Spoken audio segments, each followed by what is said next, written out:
Di hari pertama pernikahannya, sang wanita membawa pisau ke bar untuk mencari suaminya. Saat itu, sang pria masih sibuk menyombongkan statusnya di depan teman-teman.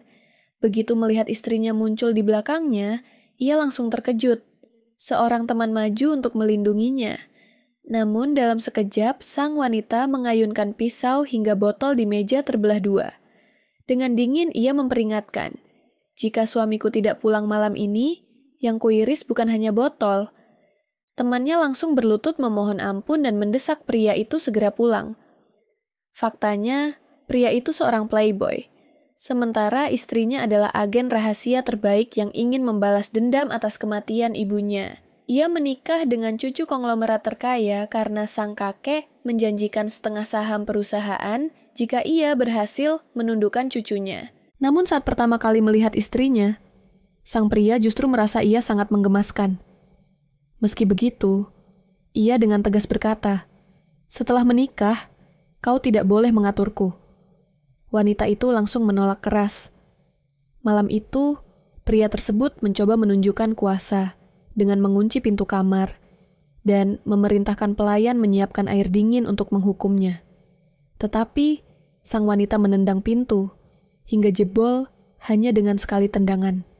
Pria itu ketakutan, lalu kabur dan tak pulang hingga larut malam. Saat pelayan ragu menelponnya, tiba-tiba beberapa anak panah kecil melesat di depan wajahnya. Sang wanita pun memutuskan untuk turun tangan sendiri, menangkap suami barunya. Malam berikutnya, sang pria masih berada di arena tembak. Tanpa ekspresi, wanita itu menembakkan 3 peluru dan semuanya tepat sasaran. Ketakutan, pria itu akhirnya pulang bersamanya. Para pelayan pun kaget melihat betapa patuhnya sang tuan muda pada istrinya. Malam itu, sang wanita tidur di ranjangnya. Gugup, pria itu berucap, "Aku tidak akan pernah jatuh cinta padamu." Sang wanita mendekat dengan senyum tipis. "Kita sudah menikah." Panik. Sang pria langsung kabur dari kamar. Keesokan harinya, sang kakek dengan senang hati berkata, "Akhirnya rumah ini punya penguasa sejati."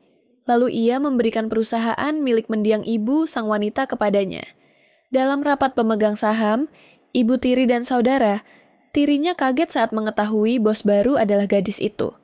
Sang saudari tiri bahkan menyuruhnya keluar, tetapi gadis itu menunjukkan cap resmi.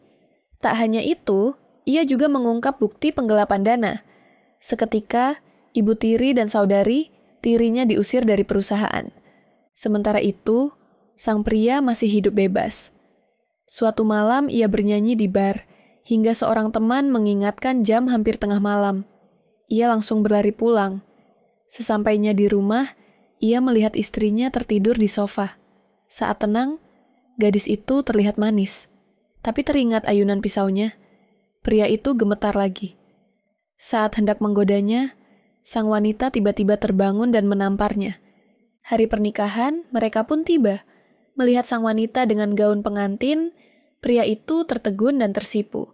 Namun, ibu tiri dan saudari tiri datang menuntut hukuman untuknya. Sang wanita langsung menjatuhkan ayahnya ke tanah, menuduhnya meninggalkan mendiang ibunya. Pria itu pun membela istrinya. Saat ibu tiri menuduh sang gadis pernah punya banyak pacar, pria itu menegaskan, "Dia istriku. Aku tidak akan biarkan siapapun menjelekkan namanya." Ketika ibu tiri memutar video fitnah, ternyata gadis itu sudah menukar dengan video kejahatan ibu tiri sendiri. Pernikahan berjalan, dan malamnya pria itu melihat istrinya berganti pakaian tidur.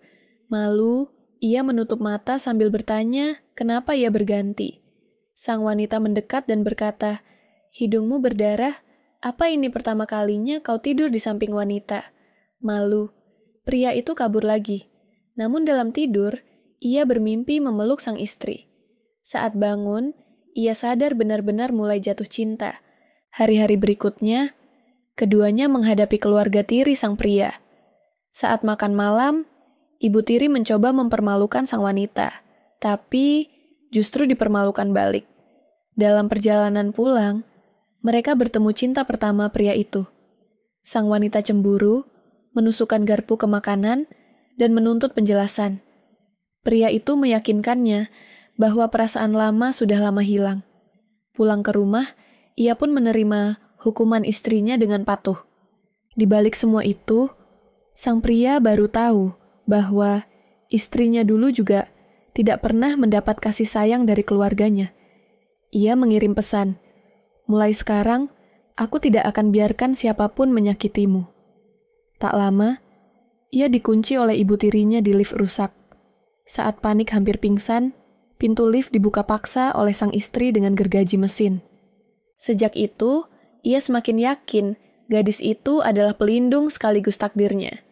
Bahkan, ketika ia hampir diracun, sang wanita tetap rela menyelamatkannya, meski sebelumnya kecewa padanya. Hingga akhirnya, pria playboy itu benar-benar berubah. Ia mulai memimpin bisnis keluarga, dan sahabat-sahabatnya pun mengakui ia bukan lagi pria yang sama. Sambil memeluk sang istri, ia berkata, "Sekarang aku bukan lagi playboy,